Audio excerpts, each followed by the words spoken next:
Hello साथियों, चक्रवृद्धि ब्याज टॉपिक पर क्वेश्चन नंबर 13 जो कि इस प्रकार है और फॉरेस्टर एग्जाम 2022 में आ चुका है। किसी राशि पर यानी मूलधन हमें नहीं दिया हुआ है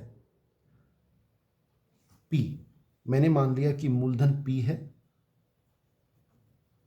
2 वर्ष का चक्रवृद्धि ब्याज, 2 वर्ष का चक्रवृद्धि ब्याज ये हमें दे रखा है, कितना है 882 रुपये। और जबकि साधारण ब्याज 2 वर्ष के लिए, 2 वर्ष का साधारण ब्याज हमें दे रखा है, वो हमें दे रखा है 840 रुपये। और ब्याज की दर यानी कि आर हमें ज्ञात करना है।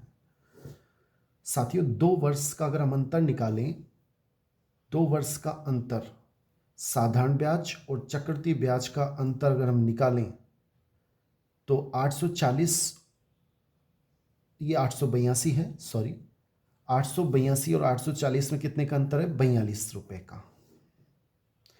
2 वर्ष का साधारण ब्याज और चक्रवृद्धि ब्याज के अंतर का फॉर्मूला होता है, हमें याद रखना है कि अंतर बराबर P गुणा R² बटा 100 गुणा 100। साथियों, इसमें 2 चीज़ हमें दी हुई होती है, एक हमें निकालना है, लेकिन अब की बार हमें इसमें अंतर दे रखा है केवल 42। P का मान भी नहीं दिया, R का मान भी नहीं दिया।